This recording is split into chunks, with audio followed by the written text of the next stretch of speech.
Assalamualaikum warahmatullahi wabarakatuh. Kami dari kelompok 14 ingin mempresentasikan hasil kerja dari kelompok kami mengenai kode etik profesional di bagian akuntan dan profesi lainnya. Di kelompok 14 ini, anggotanya terdiri dari saya sendiri, Dedi Arvina Sunugroho, ada Anissa Fitri Anugrasari, Iis Sakina, dan Putri Nur Hidayati Wicaksono. Di mana pembahasan kali ini ada 3 topik pembahasan, yaitu yang pertama ada kode etik profesi akuntan Indonesia, yang kedua ada kode etik profesi akuntan menuju era global, dan yang ketiga ada kode etik profesi lainnya. Selanjutnya akan dibahas oleh Iis. Pembahasan pertama adalah kode etik profesi akuntan Indonesia. Next. Nah, ini ada profesi akuntan. Akuntan adalah mereka yang telah lulus dari pendidikan S1 program studi akuntansi dan telah memperoleh gelar profesi akuntan melalui pendidikan profesi akuntansi yang diselenggarakan oleh beberapa perguruan tinggi yang telah mendapat izin dari Departemen Pendidikan Nasional atas rekomendasi dari Organisasi Profesi Institut Akuntan Indonesia atau IAI. Sampai saat ini, terdapat 3 golongan pekerjaan yang digeluti oleh akuntan. Terdiri dari, pertama, akuntan manajemen, yaitu akuntan yang melakukan proses pencatatan transaksi keuangan, memelihara catatan atas semua transaksi perusahaan, serta membuat laporan akuntansi secara periodik untuk disampaikan kepada manajemen organisasi. Kedua, auditor internal, yaitu akuntan yang menilai kewajaran dari laporan keuangan perusahaan, apakah telah disusun sesuai dengan standar akuntansi yang berlaku umum. Auditor internal ini tidak berwenang untuk memberikan pendapat atas kewajaran laporan keuangan, namun hanya memberikan rekomendasi untuk menyempurnakan kualitas laporan keuangan. Dan ketiga adalah akuntan publik, yaitu akuntan yang melakukan pemeriksaan umum atas laporan keuangan perusahaan sebelum diterbitkan sebagai alat pertanggungjawaban manajemen. Seluruh akuntan di Indonesia bernaung di dalam organisasi profesi yang disebut Institut Akuntan Indonesia yang disingkat IAI. Dulu organisasi ini bernama Ikatan Akuntan Indonesia dan kemudian terbentuknya sub-sub organisasi profesi, yaitu Institut Akuntan Publik Indonesia, Institut Akuntan Manajemen Indonesia, Institut Akuntan Sektor Publik, dan Institut Akuntan Pendidik Indonesia. Pekerjaan akuntan, baik yang bekerja di sektor swasta maupun sektor pemerintah, entah pelaku akuntan manajemen, akuntan publik, atau auditor internal, dapat disebut suatu profesi karena pertama memerlukan pengetahuan akuntansi atau disiplin ilmu lain yang relevan melalui pendidikan formal. Kedua, memerlukan keterampilan dalam mengolah data dan menyajikan laporan khususnya dengan memanfaatkan teknologi komputer dan sistem informasi, serta harus mempunyai sikap dan perilaku etis. Next.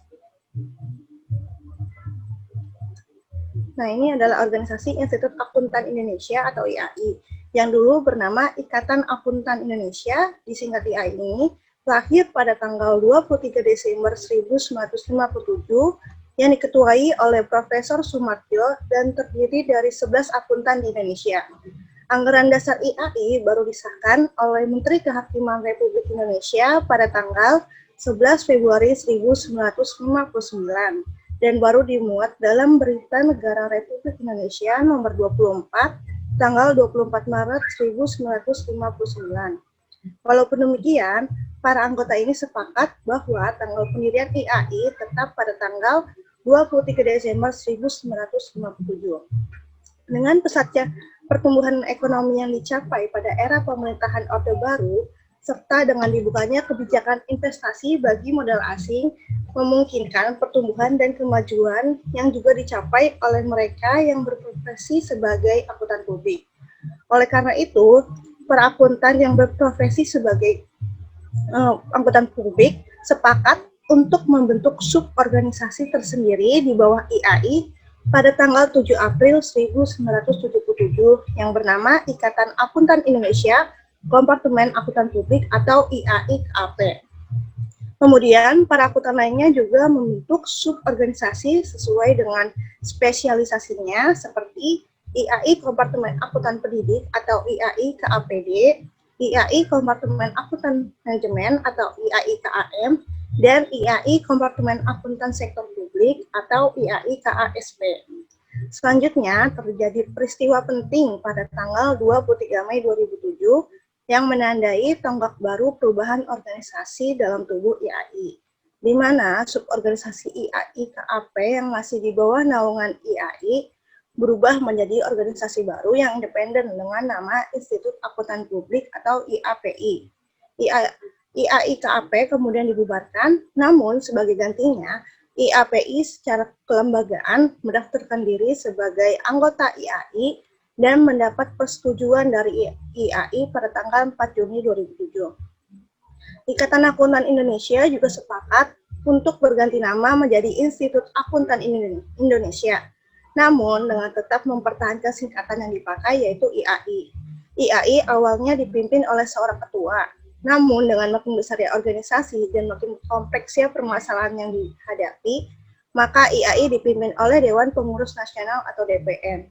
Pada akhir bulan Desember 2008, nomor registrar akuntan di Departemen Keuangan telah sampai pada D46094, walaupun tidak semuanya terdaftar sebagai anggota IAI.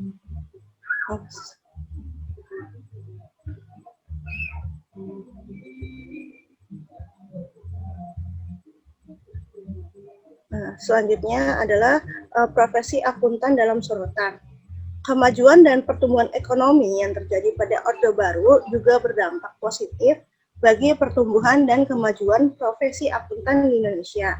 Namun, menjelang akhir abad ke-20, saat Indonesia tertimpa krisis ekonomi dan moneter yang berakibat runtuhnya pemerintahan Orde Baru, profesi akuntan juga berada dalam tekanan berat konflik kepentingan, sehingga banyak profesi akuntan juga terseret ke dalam praktik-praktik yang tidak etis. Praktik tidak etis profesi akuntan tersebut bahkan juga dilakukan oleh 10 KAP papan atas.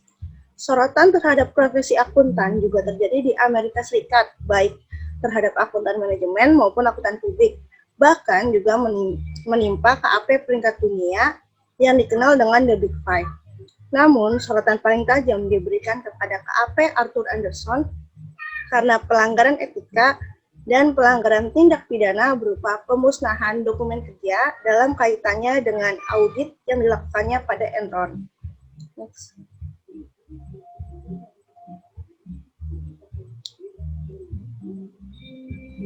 Selanjutnya, struktur etika Institut Akuntan Indonesia. Tujuan profesi akuntansi adalah untuk memenuhi tanggung jawabnya dengan standar profesionalisme dan mencapai tingkat kinerja tertinggi dengan orientasi kepada kepentingan publik. Untuk mencapai tujuan tersebut, ada 4 kebutuhan dasar yang harus dipenuhi menurut Prosiding Kongres 8 IAI tahun 1998, yaitu pertama kredibilitas, merupakan kualitas, kapabilitas, atau kekuatan untuk menimbulkan kepercayaan. Kredibilitas seorang auditor tidak hanya tergantung pada independensi dalam fakta, tapi juga tergantung pada independensi dalam persepsi atau penampilan demi menjaga dan mempertahankan kepercayaan publik akan profesi sebagai auditor. Kedua, profesionalisme. Diperlukan individu yang dengan jelas dapat diidentifikasi oleh pengguna jasa audit, di mana profesionalisme tersebut dapat memberi ciri suatu profesi atau orang-orang yang profesional. Ketiga, kualitas jasa. Dalam menjalankan tugasnya, seorang auditor atau anggota KAP harus mempertahankan kualitas jasanya, harus bebas dari benturan kepentingan dan tidak boleh membiarkan faktor salah saji material yang diketahui atau mengalihkan pertimbangannya kepada pihak lain. Jadi, terdapat keyakinan bahwa semua jasa yang diperoleh dari akuntan memiliki standar kinerja tinggi. Keempat, kepercayaan. Kepercayaan sangat penting bagi profesi akuntan karena hal ini menyangkut dengan perkembangan profesi akuntan. Kepercayaan masyarakat akan berkurang apabila terdapat bukti ketidakprofesionalan seorang auditor, sehingga pemakai jasa akuntan harus merasa yakin bahwa terdapat kerangka etika profesional yang menandai pemberian jasa oleh akuntan. Nah, struktur kode etik IAI terdiri atas 4 bagian yang disusun berdasarkan struktur atau jenjang, yaitu pertama, prinsip etika yang memberikan kerangka dasar bagi penyusunan aturan etika semua kompartemen atau institut profesi sejenis. Prinsip etika ini berlaku bagi semua anggota IAI. Kedua, aturan etika merupakan pedoman perilaku bagi semua anggota kompartemen atau institut sejenis. Aturan etika ini disusun oleh masing-masing kompartemen atau institut profesi sejenis dan disahkan dalam rapat anggota kompartemen atau institut yang bersangkutan. Ketiga, interpretasi aturan etika merupakan penafsiran, penjelasan, atau elaborasi lebih lanjut atas hal-hal, isu-isu, dan pasal-pasal yang diatur dalam aturan etika yang dianggap memerlukan penjelasan agar tidak terjadi perbedaan pemahaman atas aturan etika yang dimaksud. Dan keempat adalah tanya jawab etika yang berkaitan dengan isu-isu etika dan dapat dilakukan dengan Dewan Standar Profesi yang dibentuk oleh pengurus kompartemen atau institut yang bersangkutan. Selanjutnya akan dilanjutkan oleh Putri. Ya, selanjutnya adalah prinsip etika IAI, di mana prinsip etika IAI ini terdiri dari 8 prinsip, yaitu yang pertama adalah tanggung jawab profesi. Artinya, dalam menjalankan tugasnya sebagai profesional, seorang akuntan itu harus menggunakan pertimbangan moral dan profesional dalam semua kegiatan yang dilakukannya. Yang kedua adalah kepentingan publik. Jadi, akuntan wajib bertindak dalam rangka pelayanan kepada publik, yaitu dengan menghormati kepercayaan publik dan menunjukkan komitmen atas profesionalismenya. Yang ketiga adalah integritas, yakni suatu elemen karakter yang menjadi dasar timbulnya pengakuan profesional. Integritas merupakan kualitas yang melandasi kepercayaan publik dan merupakan patokan bagi akuntan dalam menguji keputusan yang diambilnya. Yang keempat adalah objektivitas. Artinya, akuntan harus menjaga objektivitasnya dan bebas dari benturan kepentingan dalam pemenuhan kewajiban profesionalnya. Yang kelima adalah kompetensi dan kehati-hatian profesional. Jadi, akuntan harus melaksanakan setiap tugasnya dengan berhati-hati, dengan tekun, dan akuntan juga wajib mempertahankan pengetahuan serta keterampilan profesional mereka untuk memastikan bahwa klien akan mendapat manfaat dan jasa yang terbaik dari profesional mereka. Yang keenam adalah kerahasiaan. Artinya, akuntan harus menghormati kerahasiaan informasi dan tidak boleh memakai atau mengungkapkan informasi tersebut tanpa persetujuan, kecuali bila ada hak atau kewajiban hukum untuk mengungkapkannya. Yang ketujuh adalah perilaku profesional. Artinya, akuntan harus berperilaku yang konsisten dengan reputasi profesi yang baik dan menjauhi tindakan yang dapat menjelekkan profesi. Dan yang kedelapan adalah standar teknis. Jadi akuntan dalam melaksanakan tugasnya harus sesuai dengan standar teknis dan standar profesional yang relevan. Next.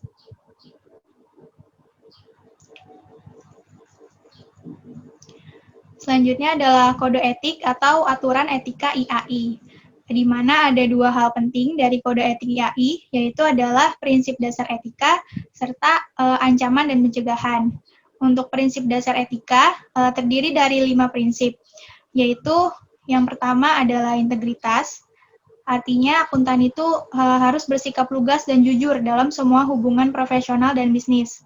Yang kedua, objektivitas, yaitu tidak mengompromikan pertimbangan profesional atau bisnis karena ada benturan kepentingan atau pengaruh yang nggak semestinya ada dari pihak lain. Yang ketiga, itu ada kompetensi, sikap kecermatan, dan kehati-hatian profesional. Ini untuk mencapai dan mempertahankan pengetahuan dan keahlian profesional, dan juga agar akuntan bertindak sungguh-sungguh dan sesuai dengan standar profesional dan standar teknis yang berlaku. Yang keempat adalah kerahasiaan, yaitu menjaga kerahasiaan informasi yang diperoleh dari hubungan profesional dan bisnis. Dan yang kelima itu perilaku profesional, yaitu mematuhi peraturan perundang-undangan yang berlaku dan menghindari perilaku apapun yang diketahui oleh akuntan yang akan mendiskreditkan profesi akuntan. Nah, Pada praktiknya, akuntan itu mungkin akan menghadapi situasi ketika dia mematuhi salah satu prinsip namun bertentangan dengan prinsip yang lainnya. Nah, jika ada di posisi seperti ini, maka akuntan itu dapat berkonsultasi dengan pihak lain dalam kantor atau organisasinya, atau dengan pihak yang bertanggung jawab atas tata kelola, dengan asosiasi profesi, dengan regulator, dan dengan penasihat hukum. Nah, tapi konsultasi ini tidak membebaskan akuntan dari tanggung jawabnya untuk menggunakan pertimbangan profesional dalam menyelesaikan konflik tersebut. Selanjutnya ada ancaman dan pencegahan. Ancaman terdiri dari 5 jenis, yaitu yang pertama ancaman kepentingan pribadi, berupa kepentingan keuangan atau kepentingan lain yang akan mempengaruhi pertimbangan atau perilaku akuntan secara tidak tepat. Yang kedua ada ancaman telaah pribadi, yaitu ancaman ketika akuntan tidak dapat secara tepat melakukan evaluasi atas pertimbangan yang telah dibuatnya. Yang ketiga, ancaman advokasi, yaitu ancaman yang terjadi ketika akuntan mendukung posisi klien atau organisasi di tempat ia bekerja sampai pada titik yang mengurangi objektivitasnya. Yang keempat adalah ancaman kedekatan, yaitu ancaman yang terjadi karena hubungan yang lama atau hubungan dekat dengan klien atau organisasi tempatnya bekerja. Yang kelima, ancaman intimidasi, yaitu ancaman yang terjadi ketika akuntan dihalangi untuk bertindak secara objektif karena tekanan yang nyata atau dirasakan, termasuk upaya mempengaruhi akuntan. Nah, suatu keadaan itu bisa memunculkan lebih dari satu ancaman, dan satu ancaman dapat mempengaruhi lebih dari satu prinsip dasar etika. Ketika akuntan mengidentifikasi bahwa ada ancaman terhadap prinsip dasar etika, maka akuntan itu harus mengevaluasi apakah ancaman yang didapat itu berasal pada level yang dapat diterima atau selebihnya. Di mana level yang dapat diterima itu adalah level ketika pihak ketiga yang rasional dan memiliki informasi yang memadai menyimpulkan bahwa akuntan telah mematuhi prinsip dasar etika. Nah, untuk mengatasi dan menghilangkan ancaman itu ada yang namanya pencegahan, di mana pencegahan ini terdiri dari 2 jenis, yaitu pencegahan yang dibuat profesi, perundang-undang atau peraturan, dan pencegahan dalam lingkungan kerja. Untuk pencegahan yang dibuat profesi itu terdiri dari persyaratan pendidikan, pelatihan, dan pengalaman untuk memasuki profesi, persyaratan pengembangan dan pendidikan profesional berkelanjutan, peraturan tata kelola perusahaan, standar profesi, prosedur pengawasan dan pendisiplinan dari organisasi profesi atau regulator, dan penelaahan eksternal oleh pihak ketiga. Next. Selanjutnya adalah pengaturan dan perizinan KAP. Jadi KAP ini merupakan kantor akuntan publik yang berada di bawah IAI yang berperan penting bagi bisnis dan perekonomian. Nah, karena peran pentingnya itu, maka pengaturan dan pengawasan KAP itu tidak cukup jika hanya dilakukan oleh organisasi profesi itu sendiri. Maka pemerintah membuat peraturan dan perundang-undangan yang terkait dengan KAP, yaitu yang pertama ada Undang-Undang Nomor 34 Tahun 1954 tentang pemberian gelar akuntan. Lalu ada Undang-Undang Nomor 5 Tahun 2011 tentang akuntan publik. Ada Surat Keputusan Menteri Keuangan Nomor 423 Tahun 2002 tentang jasa akuntan publik. Ada Surat Keputusan Menteri Keuangan Nomor 359 Tahun 2003 tentang perubahan atas Keputusan Menteri Keuangan Nomor 402 Tahun 2002 tentang jasa akuntan publik. Lalu Peraturan Menteri Keuangan Nomor 17 Tahun 2008 tentang jasa akuntan publik. Peraturan Badan Pengawasan Modal dan Lembaga Keuangan yang berhubungan dengan audit atas laporan keuangan perusahaan yang sedang dan telah menjadi perusahaan publik, dan peraturan perundang-undangan yang relevan. Next. Ya, pembahasan selanjutnya yaitu adalah kode etik profesi akuntan menuju era global. Next. Saat ini kemajuan ilmu pengetahuan dan teknologi itu kan sangat pesat, dan kemajuan pengetahuan dan teknologi ini mendorong perkembangan ekonomi menjadi penyatuan sistem ekonomi global. Nah, adanya sistem ekonomi global ini mendorong tumbuhnya perusahaan-perusahaan multinasional yang beroperasi melampaui batas-batas suatu negara. Jadi perusahaannya nggak hanya beroperasi di satu negara, tapi juga beroperasi di banyak negara. Nah, adanya sistem ekonomi global ini memunculkan tantangan profesi akuntan global, di mana sedikitnya ada 2 persoalan di bidang audit dan akuntansi yang belum sepenuhnya dapat mendukung ke arah kesatuan ekonomi global. Yaitu yang pertama, setiap negara masih mempunyai prinsip akuntansi dan standar audit sendiri-sendiri, yang terkadang berbeda antara negara satu dengan negara lainnya. Dan yang kedua adalah profesi akuntan di dunia belum sepenuhnya serius dalam mengembangkan standar perilaku etis profesi akuntansi. Next. Selanjutnya, kode etik profesi akuntan di Amerika Serikat. Di Amerika Serikat ini ada 2 organisasi profesi akuntan yang berpengaruh, di mana keduanya ini telah memberikan kontribusi bagi penyusunan kode etik profesi. Yaitu yang pertama ada American Institute of Certified Public Accounts, di mana organisasi ini ditujukan untuk para akuntan yang berpraktik pada kantor akuntan publik. Sedangkan organisasi yang kedua yaitu Institute of Management Accounts. Organisasi ini lebih ditujukan bagi para akuntan yang berprofesi sebagai akuntan manajemen di suatu organisasi perusahaan. Next. Ya, selanjutnya akan dilanjutkan oleh Dede. Selanjutnya ada kode etik profesi akuntan yaitu International Federation of Accountants atau IFAC. Next, Mbak. Menurut Brooks pada tahun 2007, kode etik yang ditetapkan oleh IFAC memberikan perlakuan terkini tentang ketentuan yang berkaitan dengan independensi dan konflik kepentingan. Oleh karena itu, misi IFAC adalah melakukan harmonisasi standar di antara negara-negara anggota IFAC di masa mendatang. Maka sangat pantas bila kode etik IFAC ini mendapat perhatian yang sungguh-sungguh. Indonesia sendiri melalui organisasi profesi IAI telah mencanangkan tekadnya untuk mengadopsi standar teknis dan kode etik yang telah ditetapkan oleh IFAC selambat-lambatnya pada tahun 2012. Next, Mbak. Selanjutnya ada kerangka dasar kode etik IFAC. Yang pertama itu ciri yang membedakan profesi akuntan, yaitu kesadaran bahwa kewajiban akuntan adalah untuk melayani kepentingan publik. Yang kedua, tanggung jawab akuntan tidak secara eksklusif hanya melayani klien. Yang ketiga, tujuan dari profesi akuntan adalah memenuhi harapan profesionalisme, kinerja, dan kepentingan publik. Yang keempat, diperlukan 4 bahan dasar yaitu kredibilitas, profesionalisme, kualitas jasa tertinggi, dan kerahasiaan. Keseluruhan hal tersebut hanya dapat dicapai bila profesi akuntan dilandasi oleh prinsip-prinsip perilaku fundamental yang terdiri atas integritas, objektivitas, kompetensi profesional, dan kehati-hatian, kerahasiaan, perilaku profesional, dan standar teknis. Next, Mbak.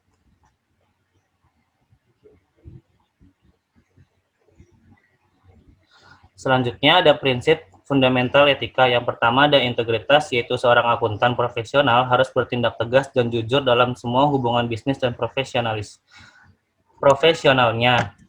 Yang kedua ada objektivitas, yaitu seorang akuntan profesional seharusnya tidak boleh membiarkan terjadinya bias, konflik kepentingan, atau di bawah pengaruh orang lain, sehingga mengesampingkan pertimbangan bisnis dan profesionalnya.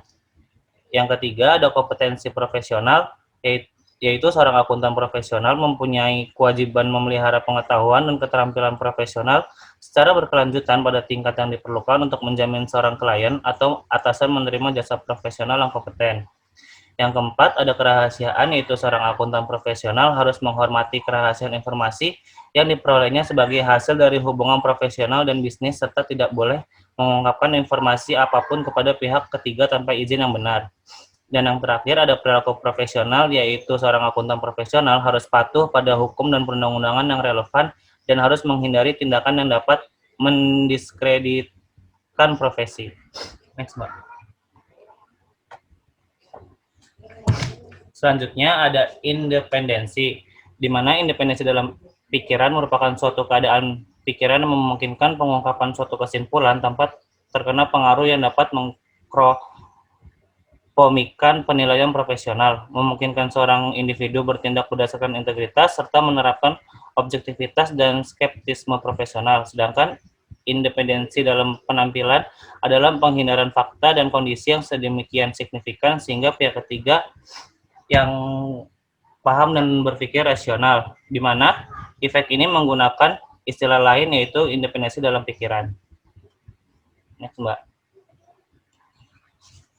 Selanjutnya ada ancaman terhadap independensi, di mana ancaman ini terdiri dari 5. Yang pertama ada kepentingan diri, yang kedua ada review diri, yang ketiga ada advokasi, yang keempat ada kekerabatan, yang kelima ada intimidasi.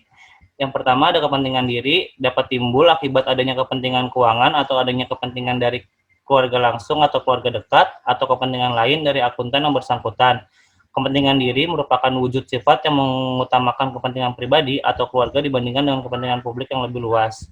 Yang kedua, ada review diri, di mana ancaman review diri ini dapat timbul jika pertimbangan sebelumnya dievaluasi ulang oleh akuntan profesional yang sama dan yang telah melakukan penilaian sebelumnya tersebut. Yang ketiga, ada advokasi.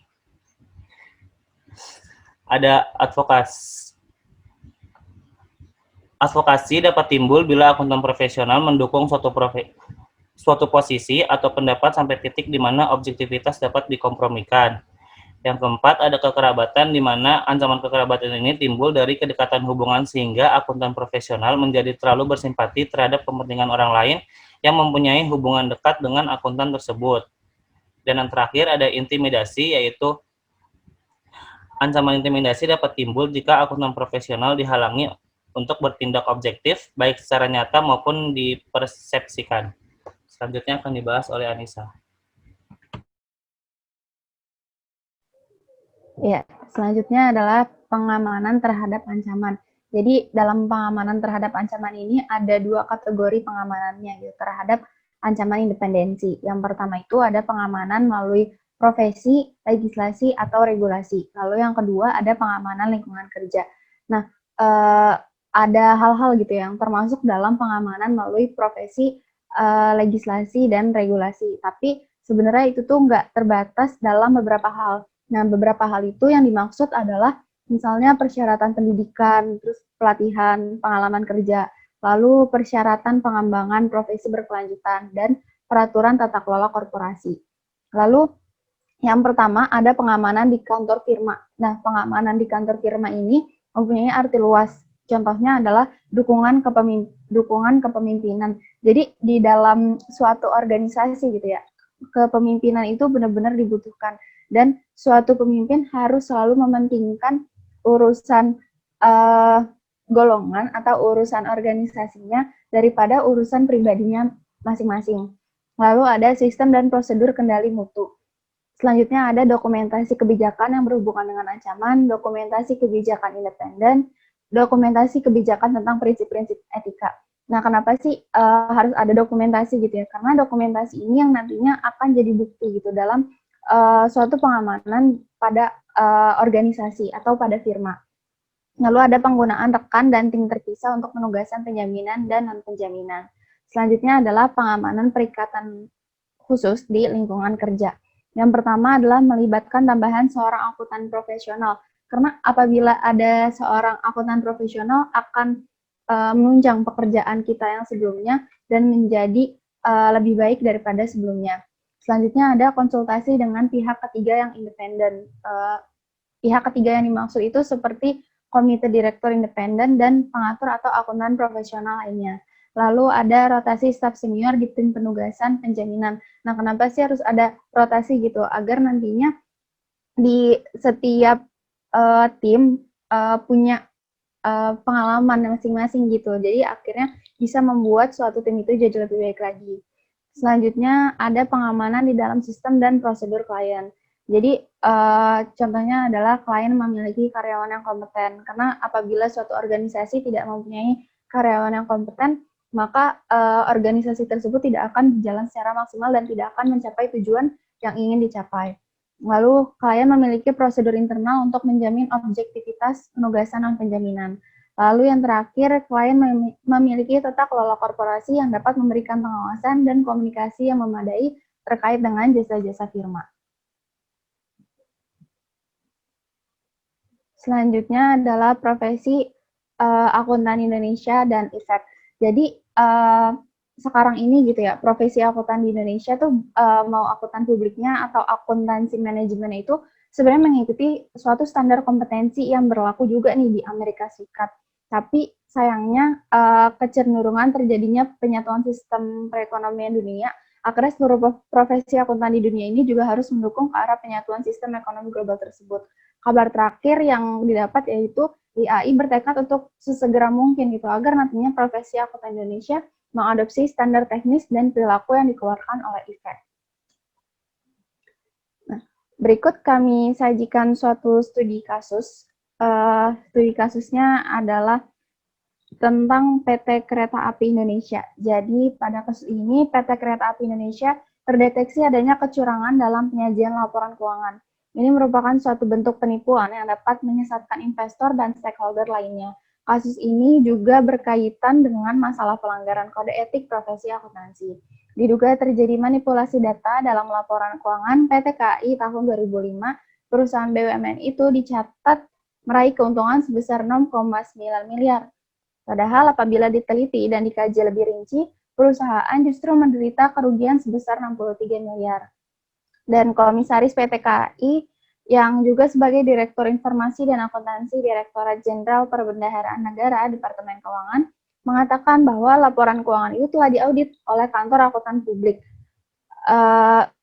Hasil audit tersebut kemudian akhirnya diserahkan gitu kepada direksi PT KAI untuk akhirnya disetujui. Tapi sebelum disampaikan dalam rapat umum pemegang saham dan Komisaris PT KAI menolak menyetujui laporan keuangan PT KAI tahun 2005 yang telah diaudit oleh akuntan publik. Nah, setelah hasil audit diteliti dengan seksama, ditemukan adanya kejanggalan dari laporan keuangan PT KAI. Nah, kejanggalannya tersebut ada 4, yaitu pertama, pajak pihak ketiga sudah 3 tahun tidak pernah ditagih, tetapi dalam laporan keuangan itu dimasukkan sebagai pendapatan PT KAI selama tahun 2005. Lalu penurunan nilai persediaan suku cadang dan perlengkapan sebesar 24 miliar yang diketahui pada saat dilakukan inventarisasi tahun 2002 diakui manajemen PT KAI sebagai kerugian secara bertahap selama 5 tahun. Lalu, bantuan pemerintah yang belum ditentukan statusnya dengan modal total nilai kumulatif sebesar 674,5 miliar dan penyertaan modal negara sebesar 70 miliar oleh manajemen PT KAI disajikan dalam neraca per 31 Desember 2005 sebagai bagian dari utang. Lalu yang terakhir adalah manajemen PT KAI tidak melakukan pencadangan kerugian terhadap kemungkinan tidak tertagihnya kewajiban pajak yang seharusnya telah dibebankan kepada pelanggan pada saat jasa pengangkutannya diberikan PT KAI tahun 1998 sampai 2003. Maka dari kasus tersebut, kami akan membahas tentang 3 hal, yaitu pihak apa sajakah yang dirugikan oleh PT KAI, lalu prinsip etika apa saja yang dilanggar oleh PT KAI, dan sikap apa yang seharusnya diambil oleh PT KAI. Nah, yang pertama akan kita bahas adalah pihak apa saja yang dirugikan oleh PT KAI. Pihak yang dirugikan jelas yang pertama adalah untuk para investornya, karena para investor ini akhirnya merasa telah disesatkan gitu oleh PT KAI, karena ternyata hasil laporan keuangan itu bukan hasil yang sebenarnya dan bukan hasil yang akurat. Maka investor akhirnya memperoleh informasi yang menyesatkan sehingga keputusan yang diambil itu bukan berdasarkan yang akurat. Lalu ada sektor pemerintah juga. Kenapa akhirnya pemerintah juga merasa dirugikan gitu ya? Karena adanya rekayasa keuangan. Jadi pajak yang akhirnya dibayar yang seharusnya dibayar itu nggak sesuai gitu karena terjadinya perbedaan dalam laporan keuangan. Lalu untuk prinsip etika apa saja gitu yang dilanggar oleh PT KAI. Yang pertama ada tanggung jawab profesi. Kalau tanggung jawab profesi itu kan sebenarnya seorang akuntan ya harus selalu bertanggung jawab secara profesional gitu terhadap semua kegiatan pelaporan keuangannya gitu atau kegiatan yang akan dilakukannya. Tapi nyatanya akuntan internalnya PT KAI ini belum bertanggung jawab sepenuhnya karena jadi tidak cross check lagi gitu atau terjadi adanya kekeliruan dalam pencatatan sehingga laporan keuangan yang dilaporkan merupakan laporan keuangan yang banyak merugikan banyak pihak. Lalu ada kepentingan publik. Nah, publik yang dimaksud di sini tuh ada kreditur, ada investor gitu ya dan lain-lain. Nah, karena akhirnya PT KAI ini memanipulasi laporan keuangannya, banyak publik yang akhirnya merasa dirugikan padahal dalam suatu organisasi kepentingan publik itu sangat diprioritaskan. Lalu ada integritas, atau di mana akuntan ini sebenarnya harus bekerja dengan profesionalisme yang tinggi. Tapi nyatanya dalam kasus PT KAI ini belum bisa menjaga integritasnya secara sepenuhnya karena telah adanya manipulasi laporan keuangan. Lalu ada perilaku profesional. Akuntan itu kan harusnya profesional gitu ya, untuk akhirnya berperilaku konsisten selaras dengan reputasi profesi yang baik dan menjauhi tindakan-tindakan yang tidak tepat gitu. Tapi nyatanya akuntan internalnya PT KAI ini telah melakukan adanya manipulasi gitu, sehingga akhirnya banyak masyarakat atau pihak-pihak yang jadi kurang percaya lagi gitu sama PT KAI ke depannya. Lalu sikap apa aja sih yang harusnya diambil gitu oleh PT KAI? Yang pertama, melakukan koreksi gitu atas salah catat dari laporan keuangan tersebut. Lalu meminta maaf gitu kepada stakeholders melalui konferensi pers dan lagi-lagi berjanji gitu ya buat akhirnya nggak ngulangin lagi. Lalu melakukan jasa profesional sesuai SPAP. Selanjutnya akan dilanjutkan oleh teman saya. Ya. Selanjutnya pembahasan yang ketiga yaitu mengenai kode etik profesi lainnya. Next.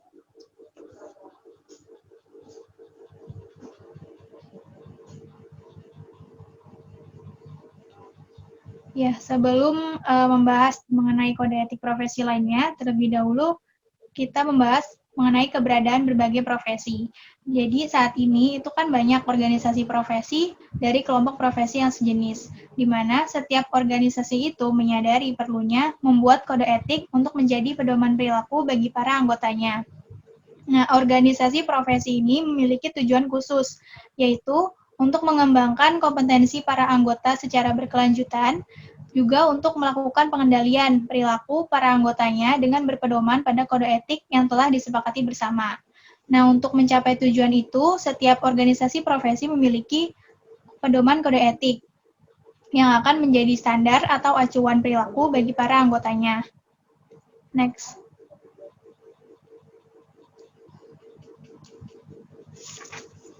Nah, nanti kita akan membahas beberapa kode etik dari profesi, yaitu ada profesi BPKRI, Perhimpunan Auditor Internal Indonesia, Himpunan Psikologi Indonesia, Advokat Indonesia, Pendidik dan Tenaga Kependidikan. Nanti setelah mempelajari berbagai kode etik profesi tersebut, kita akan mengetahui bahwa tidak ada sistematika baku dalam penulisan kode etik. Lalu terdapat banyak istilah atau konsep yang sama, dan konsep dan istilah itu maknanya tumpang tindih. Nah, karena adanya perbedaan dalam sistematika, konsep, dan istilah tersebut, maka masing-masing kode etik profesi itu menggunakan model penalaran kode etik profesi. Di mana di sini yang pertama, itu asalnya dari kepentingan umum. Jadi semua profesi itu berdampak atau bermanfaat bagi kepentingan umum, walaupun arti umumnya itu berbeda-beda untuk setiap profesi. Nah, dari kepentingan umum itu muncul adanya tanggung jawab. Setiap kegiatan harus dapat dipertanggungjawabkan kepada pimpinan dan masyarakat. Nah, untuk menjaga kepercayaan publik, organisasi profesi itu perlu memelihara kompetensi tinggi mereka secara berkelanjutan, yang mencakup pengetahuan, keterampilan, serta sikap dan perilaku. Next. Ya, kode etik yang pertama yaitu kode etik dari Badan Pemeriksa Keuangan Republik Indonesia atau BPKRI. Kode etik BPKRI ini dituangkan dalam Peraturan Badan Pemeriksa Keuangan RI Nomor 2 Tahun 2007 serta telah diumumkan dalam Lembaran Berita Negara RI Nomor 110 Tahun 2007. Nah, namun peraturan ini sekarang udah ada yang terbaru, yaitu yang sudah disesuaikan dengan kebutuhan dan perkembangan organisasi, yaitu ada di Peraturan BPKRI Nomor 4 Tahun 2018 tentang Kode Etik Badan Pemeriksa Keuangan, di mana kode etik ini berlaku untuk anggota dan pemeriksa BPK, yang tujuannya untuk mewujudkan anggota BPK dan pemeriksa yang independen, berintegritas, profesional dalam tugas pemeriksaan demi menjaga martabat, kehormatan, citra, dan kredibilitas BPK. Nah, kode etik di BPK ini menggunakan model penalaran kode etik berdasarkan ciri-ciri dari profesi, yaitu terdiri dari 3 bagian, ada kepentingan publik, tanggung jawab, serta kompetensi. Untuk kepentingan publik, BPK itu harus mengutamakan kepentingan negara di atas kepentingan pribadi dan golongan. Lalu tanggung jawab, yaitu dengan mengembangkan standar kompetensi tinggi yang menyangkut pengetahuan, keterampilan, serta sikap perilaku. Lalu kompetensi dilihat dari 3 unsur, ada pengetahuan, yaitu profesi merupakan bidang pekerjaan yang dilandasi pendidikan keahlian tertentu. Lalu keterampilan, artinya standar pemeriksa keuangan negara itu merupakan patokan pemeriksaan yang menyangkut standar umum, standar pelaksanaan pekerjaan, dan standar pelaporan. Lalu ada sikap perilaku, di mana ada sikap perilaku terhadap diri sendiri dan juga dengan hubungan dengan lembaga atau pihak lain. Untuk diri sendiri, setiap anggota dan pemeriksa BPK itu wajib mematuhi, memiliki, dan menjunjung nilai-nilai dasar, di mana terdapat 4 nilai dasar, yaitu taat pada peraturan, mengutamakan kepentingan negara, menjunjung tinggi independensi, integritas, dan profesionalitas, serta menjaga martabat, komitmen, citra, dan kredibilitas BPK. Lalu untuk hubungan dengan lembaga lain atau pihak lain, itu ada hubungan dengan rekan sejawat, dengan klien, dan dengan pihak lain.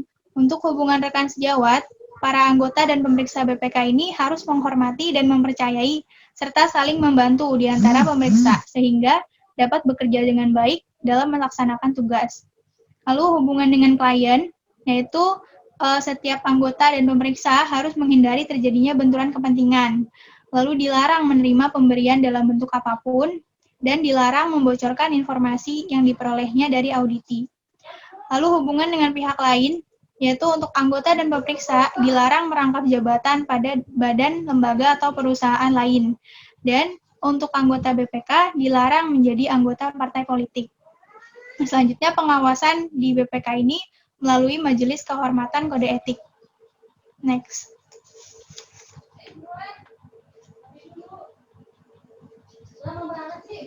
Selanjutnya akan dijelaskan oleh Dede. Oke, selanjutnya ada Kode Etik Perhimpunan Auditor Internal Indonesia atau PAII. Next, Mbak. Nah, ada 2 kategori kode etik yang diterapkan oleh PAII, yaitu ada Kode Etik PAII dan Kode Etik Qualified Internal Auditor atau KIA. Kode Etik PAII ini sendiri berlaku bagi organisasi profesi dan semua anggota PAII yang bekerja pada departemen atau bagian audit internal suatu organisasi atau perusahaan.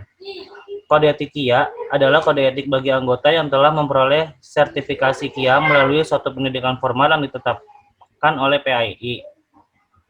Perlu dipahami bahwa saat ini yang berprofesi pada departemen atau bagian audit internal tidak seluruhnya mempunyai kualifikasi gelar atau sertifikat KIA.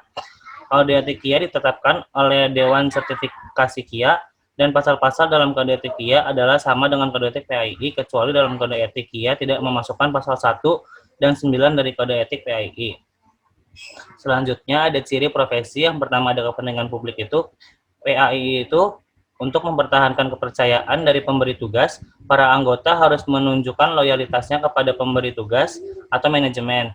Walau demikian, anggota dilarang untuk mengambil bagian dalam kegiatan-kegiatan yang menyimpang atau melanggar hukum. Yang kedua, ada tanggung jawab di mana untuk mengembangkan standar kompetensi tinggi yang menyangkut pengetahuan, keterampilan, dan perilaku. Selanjutnya ada kompetensi yang dibagi menjadi 3, yaitu ada pengetahuan, keterampilan, dan sikap perilaku. Untuk pengetahuannya, di dalam PAI ini tidak secara eksplisit diungkapkan. Yang kedua, ada keterampilan di mana para anggota harus terus-menerus berusaha untuk meningkatkan keahlian dan keefektifan dalam melakukan pekerjaannya. Yang kedua, dalam menyatakan pendapat, para anggota harus menggunakan semua kemampuannya untuk memperoleh bukti-bukti yang memadai yang dapat mendukung pernyataannya. Dalam laporannya, para anggota harus mengungkapkan fakta-fakta material yang diketahuinya yang diketahui yang jika tidak diungkapkan akan dapat merubah laporan hasil kegiatan yang ditinjau.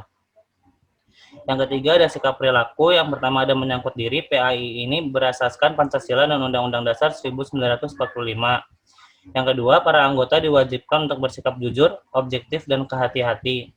Yang ketiga, para anggota harus menghindari untuk terlibat kegiatan yang dapat menimbulkan konflik dengan kepentingan pemberi tugas atau yang dapat menimbulkan prasangka yang meragukan kemampuannya untuk secara objektif menyelesaikan tugas dan kewajibannya. Yang keempat, para anggota harus mematuhi peraturan dan mendukung pencapaian tujuan PAII. Dalam menjalankan profesinya, para anggota harus selalu sadar akan kewajibannya untuk memelihara standar yang tinggi tentang kompetensi, moralitas, dan kehormatan yang telah ditetapkan oleh PAII dan para anggotanya. Yang kedua ada hubungan klien. Yang pertama ada para anggota dilarang untuk menerima imbalan atau hadiah dari pemberi tugas, klien, pelanggaran atau relasi bisnis pemberi tugas kecuali yang menjadi haknya. Yang kedua, para anggota harus bersikap bijaksana dan hati-hati dalam menggunakan informasi yang diperoleh dalam melaksanakan tugasnya. Di dalam kode etik PAI ini, hubungan rekan sejawat, hubungan lain dan pengawasan tidak diatur sama sekali. Maka di dalam kode etik ini ada beberapa hal yang pengaturannya tidak jelas atau tidak lengkap, yaitu yang pertama, kompetensi yang menyangkut persyaratan mengenai minimal yang diperlukan melalui pendidikan formal dan tidak diaturnya secara eksplisit. Yang kedua, tanggung jawab profesi auditor internal hanya disebutkan kepada pemberi tugas, tidak ada pernyataan yang menyebutkan hubungannya dengan atau dampaknya bagi kepentingan umum yang lebih luas. Yang ketiga, tidak ada pasal yang mengatur hubungan dengan rekan sejawat dan hubungan lainnya. Dan yang terakhir, tidak adanya pasal yang mengatur tentang pengawasan dalam hal timbulnya penyimpangan terhadap kode etik yang dilakukan oleh anggotanya. Next, Mbak. Selanjutnya ada kode etik psikologi Indonesia. Next, Mbak. Nah, kode etik yang berlaku bagi ilmuwan psikologi dan psikolog dibedakan berdasarkan latar belakang pendidikan dari mereka, di mana latar belakang pendidikan ini menentukan boleh atau tidaknya seorang melakukan praktik psikologi. Para ilmuwan psikologi dalam batas-batas tertentu dapat memberikan jasa psikologi, tetapi tidak boleh menjalankan praktik psikologi. Ciri-cirinya itu yang pertama ada kepentingan publik, yaitu mengabdikan pengetahuan tentang perilaku manusia bagi kesejahteraan manusia dan mengutamakan kepentingan umum daripada kepentingan pribadi. Yang kedua ada tanggung jawab, yaitu pentingnya setiap ilmuwan psikologi dan psikolog mempunyai rasa tanggung jawab menyangkut kompetensi, objektivitas, kejujuran, integritas, bersikap bijak, dan hati-hati. Yang selanjutnya ada kompetensi yang dibagi menjadi 3, yaitu ada pengetahuan. Yang pertama itu ilmuwan psikologi merupakan para lulusan perguruan tinggi dan universitas di dalam maupun di luar negeri. Yang kedua ada keterampilan. Psikologi merupakan sarjana psikolog yang telah mengikuti pendidikan tinggi psikologi strata S1 dengan kurikulum lama PTN. Untuk melanjutkan praktik psikologi, sarjana psikologi yang tergolong kriteria ini diwajibkan memiliki izin praktik psikologi sesuai dengan ketentuan yang berlaku. Selanjutnya ada sikap perilaku yang pertama itu menyangkut diri, yaitu kesadaran diri tentang Pancasila dan Undang-Undang Dasar 1945 dan menjaga citra dari profesinya. Yang kedua ada hubungan rekan sejawat, yaitu saling menghormati dan menjaga hak-hak serta nama baik rekan sejawat dan saling memberi umpan baik. Yang ketiga ada hubungan klien, yaitu melindungi klien dari akibat yang merugikan dan melindungi kerahasiaan dari klien. Yang keempat ada hubungan lain, yaitu menghargai kompetensi profesi lain dan mencegah pemberian jasa dari pihak lain. Dan yang terakhir, psikologi ini diawasi melalui majelis psikolog. Selanjutnya akan dibahas oleh Iis. Selanjutnya adalah kode etik profesi advokat. Next. Advokat atau pengacara merupakan salah satu subprofesi di bidang hukum yang berprofesi memberi jasa hukum baik di dalam maupun di luar pengadilan yang memenuhi persyaratan berdasarkan ketentuan Undang-Undang Nomor 18 Tahun 2003 tentang advokat. Advokat memberikan jasa hukum yaitu berupa memberikan konsultasi hukum, bantuan hukum, menjalankan kuasa, mewakili, mendampingi, membela, dan melakukan tindakan hukum lain untuk kepentingan hukum klien. Advokat harus memiliki beberapa sifat, yaitu pertama, sikap manusiawi, yaitu tidak hanya menghadapi hukum secara formal, melainkan kebenaran yang sesuai dengan hati nurani. Kedua, sikap adil, yaitu mencari kelayakan yang sesuai dengan perasaan masyarakat. Ketiga, sikap patut, yaitu mencari pertimbangan untuk menentukan keadilan dalam suatu perkara konkret. Dan keempat, sikap jujur, yaitu menyatakan suatu hal yang benar menurut apa adanya, serta menjauhi yang tidak benar atau tidak patut. Di Indonesia, terdapat lebih dari satu organisasi profesi advokat. Kode etik profesi advokat berlaku sejak tanggal ditetapkan pada tanggal 23 Mei 2002 dan disepakati berlaku bersama untuk berorganisasi profesi advokat yang tergabung dalam Komite Kerja Sama Advokat Indonesia atau KKAI, yang terdiri atas 7 organisasi, yaitu Ikatan Advokat Indonesia atau IKADIN, Asosiasi Advokat Indonesia atau AAI, Ikatan Penasihat Hukum Indonesia atau IPHI, Asosiasi Konsultan Hukum Indonesia atau AKHI, Himpunan Konsultan Hukum Pasar Modal atau HPM, Serikat Pengacara Indonesia atau SPI, dan Himpunan Advokat dan Pengacara Indonesia atau HAPI.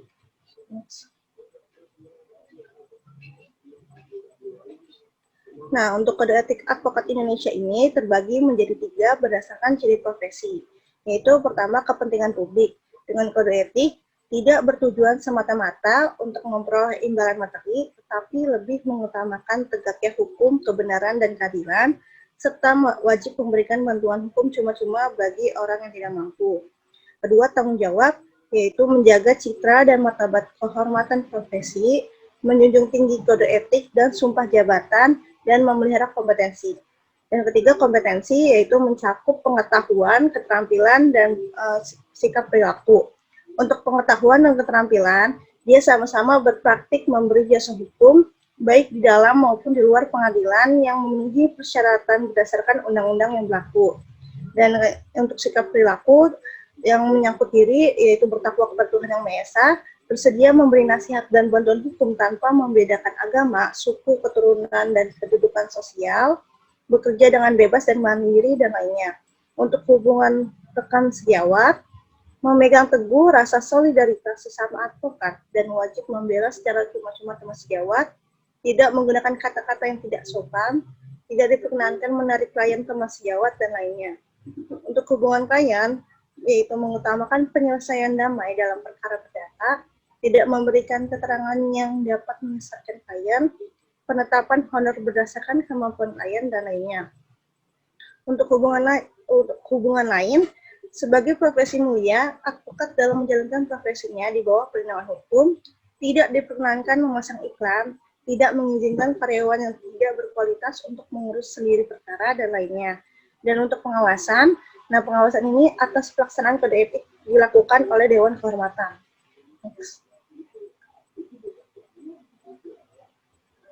Selanjutnya, perbandingan kode etik. Dari keempat contoh kode etik profesi yang telah dijelaskan sebelumnya, yaitu profesi BPK, auditor internal, psikologi, dan advokat, terdapat keragaman dalam sistematika penulisan, isi, dan konsep-konsep yang digunakan. Sehingga dapat disimpulkan bahwa pertama, semua profesi berdampak atau bermanfaat bagi kepentingan umum. Meskipun arti umum ini mempunyai tingkat keluasan yang berbeda. Contoh pengertian umum untuk BPK adalah kepentingan negara. Auditor internal adalah manajemen suatu entitas. Psikologi adalah klien. Advokat adalah klien dan demi penegakan hukum dan keadilan. Yang kedua, untuk menjaga kepercayaan publik dalam setiap kode etik profesi, pada umumnya ditekankan pentingnya memelihara kompetensi tinggi secara berkelanjutan. Ketiga, kompetensi mencakup pengetahuan melalui pendidikan formal sesuai dengan latar belakang profesinya, keterampilan teknis, dan sikap perilaku. Keempat, aturan mengenai sikap perilaku umumnya menyangkut tanggung jawab dan kesadaran diri sebagai pribadi, hubungan dengan rekan sejawat, hubungan dengan klien, dan hubungan lainnya. Dan kelima, tanggung jawab dan kesadaran diri berkaitan dengan karakter utama, prinsip-prinsip atau nilai-nilai dasar yang harus dimiliki seorang profesional untuk menunjang citra dan martabat profesinya yang luhur. Semua kode etik menjelaskan karakter utama, prinsip-prinsip atau nilai dasar ini, walaupun tidak ada keseragaman mengenai jumlah, konsep, atau istilah yang digunakan. Untuk perbandingan kode etik dari keempat contoh tersebut dapat dilihat dari penekanan pada kode etik tertentu, yaitu untuk BPK, ditekankan pada kode etik independensi, integritas, dan profesionalitas. Untuk PAII, ditekankan pada sikap kode etik bersikap jujur, objektif, hati-hati dan menghindari konflik kepentingan. Untuk psikologi ditekankan pada kode etik menjaga kompetensi, objektivitas, kejujuran, integritas, bersikap bijak dan hati-hati. Dan untuk advokat ditekankan pada kode etik bertakwa kepada Tuhan Yang Maha Esa, bersikap ksatria, jujur, tidak membeda-bedakan agama, suku, keturunan, kedudukan sosial, keyakinan politik, mandiri, serta tidak dipengaruhi oleh siapapun dan menjunjung tinggi hak asasi manusia. Next.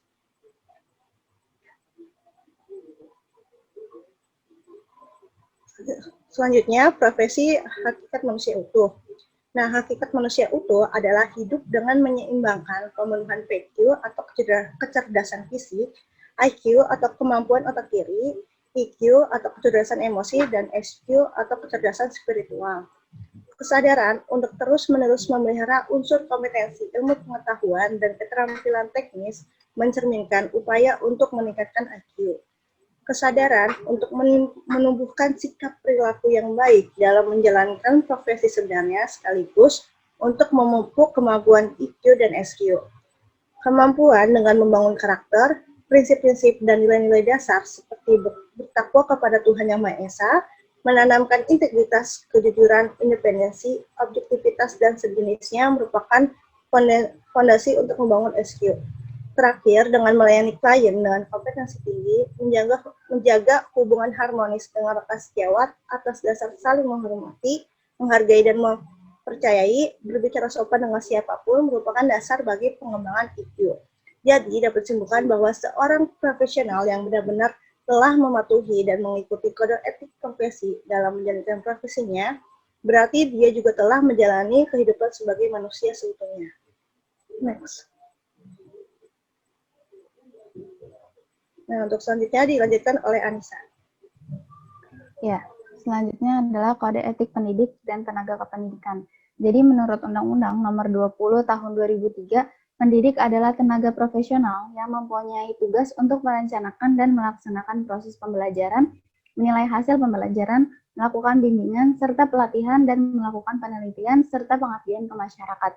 Contoh dari pendidik gitu ya, yang kita tahu ada guru, dosen, tutor, dan lainnya. Sedangkan untuk tenaga kependidikan adalah anggota masyarakat nih yang akhirnya mengabdikan dirinya gitu untuk menjadi penunjang penyelenggaraan pendidikan yang melakukan perencanaan, pengelolaan, pengembangan, pengawasan, dan pelayanan teknis untuk menunjang proses pendidikan pada satuan pendidikan. Nah, contohnya dari tenaga kependidikan tersebut itu ada tenaga administrasi, tenaga perpustakaan, dan satuan pendidikan. Dan di Indonesia sendiri gitu ya, ada kode etik yang dimiliki oleh guru. Yang pertama itu, guru berbakti membimbing anak didik seutuhnya untuk membentuk manusia pembangunan berjiwa Pancasila. Lalu guru juga harus mempunyai kejujuran profesional dalam menerapkan kurikulum sesuai dengan kebutuhan anak didik masing-masing. Lalu guru mengadakan komunikasi terutama dalam memperoleh informasi tentang anak didik, tetapi menghindarkan diri dari segala bentuk penyalahgunaan. Lalu guru menciptakan suasana kehidupan sekolah dan memelihara hubungan dengan orang tua murid sebaik-baiknya bagi kepentingan anak didik. Lalu guru secara sendiri-sendiri atau bersama-sama berusaha mengembangkan dan meningkatkan mutu profesinya. Guru bersama-sama memelihara, membina, dan meningkatkan mutu organisasi guru profesional sebagai sarana pengabdiannya. Dan tadi kan kita udah bahas ya tentang kode etik guru. Nah, sekarang kita bakal bahas nih tentang kode etik tenaga kependidikan. Jadi, tenaga kependidikan itu harus berkomunikasi dengan siapa saja dan berusaha membuat kesan yang paling menyenangkan. Lalu bersikap profesional dalam menjalankan tugasnya, mempromosikan serta mengembangkan kepentingan kelompok atau organisasi di atas kepentingan pribadi. Untuk akhirnya kita selalu mementingkan kepentingan kelompok gitu ya, atau organisasi itu merupakan hal yang selalu harus diprioritaskan gitu untuk dalam kegiatan apapun sebenarnya. Lalu berpikir dan bertindak secara rasional dengan memanfaatkan ilmu pengetahuan yang dimiliki. Lalu melakukan komunikasi melalui saling pengertian dan bukan instruksi, tapi komunikasi ini lebih bersikap persuasif. Lalu memiliki keberanian untuk berbeda pendapat, senang membantu, mampu berkembang rasa, dan tentunya bertindak bijaksana. Lalu di sini kami sajikan suatu studi kasus gitu. Salah satu kasus yang berkaitan dengan etika profesi guru adalah kasus kekerasan yang pernah dialami oleh salah satu murid atau siswa di SMPN 3 Mojokerto yang dilakukan oleh oknum guru bahasa Inggris yang berinisial WS, dan kemudian dilaporkan ke pihak kepolisian oleh orang tua Robi atau si korban, dan akibat dari kekerasan yang dilakukan oleh gurunya tersebut, tubuh korban menderita memar-memar karena pukulan yang dialaminya. Dan menurut seorang teman korban yang juga sebagai saksi pada saat peristiwa itu, pagi itu tuh si korban sedang berlari-lari gitu di teras sekolahnya dengan beberapa rekannya dan menyebabkan suara gaduh dan bising sampai akhirnya gurunya ini yang lagi mengajar itu ngerasa terganggu dengan suara bising tersebut. Dan akhirnya guru tersebut keluar kelas dan memanggil si korban untuk diberi peringatan. Tapi si korban ini tidak memenuhi gitu panggilan dari gurunya tersebut karena merasa takut, dan akhirnya guru tersebut merasa tersinggung dan memanggil korban dengan nada tinggi. Dan ketika korban datang, terjadilah peristiwa kekerasan tersebut. Korban ditendang beberapa kali pada bagian tubuhnya dan mengalami memar. Oleh karena itu, orang tua korban mengadukan peristiwa ini kepada pihak kepolisian. Berdasarkan kasus tersebut, maka terdapat 3 pembahasan gitu yang akan kita bahas. Yang pertama adalah akibat yang timbul dari kasus kepribadian dan etika terhadap profesi guru, lalu upaya yang dilakukan untuk mengatasi kasus tersebut, dan terakhir adalah pengaruh guru terhadap peserta didik didasarkan pada konformitas internalisasi. Jadi yang pertama kita akan bahas adalah akibat yang muncul dari kasus kepribadian. Yang pertama, guru nih akhirnya tidak berfungsi secara maksimal gitu, karena guru kan seharusnya menjadi suatu teladan ya, atau panutan gitu yang baik untuk anak didiknya. Tapi nyatanya akibat kekerasan tersebut, guru akhirnya dipandang sebelah mata gitu. Oh ternyata guru itu belum bisa jadi teladan yang baik sepenuhnya. Lalu masyarakat menjadi tidak percaya lagi gitu kepada guru, karena seharusnya guru itu bisa mendidik mendidik anak menjadi lebih baik, tapi nyatanya malah membuat kekerasan. Lalu adanya kasus etika profesi guru, maka profesi seorang guru menjadi menurun gitu di masyarakat lainnya. Lalu upaya apa saja nih yang akan dilakukan untuk mengatasi kasus tersebut? Yang pertama adalah harus menindak tegas dan memberikan sanksi yang berat kepada guru tersebut karena sudah dianggap sangat melanggar kode etik guru gitu. Lalu sebelum menjadi guru, akhirnya sebenarnya calon guru itu harus diberikan suatu tes psikologi karena guru itu harus mampu untuk menghadapi setiap karakter peserta didik. Lalu seorang guru juga diwajibkan untuk membaca dan menjalankan profesinya lagi sesuai kode etik keguruan. Jadi lagi-lagi guru tuh harus membaca dulu, oh sebenarnya kode etik guru tuh ada apa aja sih. Jadi kita bisa tahu apa sih yang nantinya bakal kita lakuin. Tuh. Lalu ada pengaruh guru terhadap didasarkan pada konformitas internalisasi. Yang pertama, untuk membahas kasus pelanggaran etika guru gitu ya. Jadi sebenarnya suatu pelayanan atau suatu jasa gitu ya, kayak ini kan pelayanan pengajaran ya, itu harus bersikap tanpa pamrih gitu, dan lagi-lagi harus mengembangkan profesinya. Lalu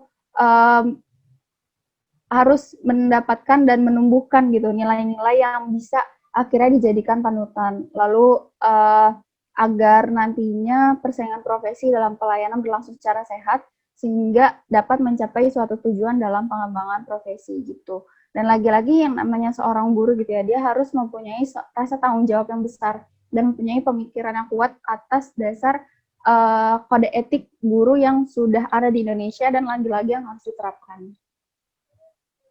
Ya, sekian dari kelompok kami. Kurang lebihnya mohon maaf. Wassalamualaikum warahmatullahi wabarakatuh.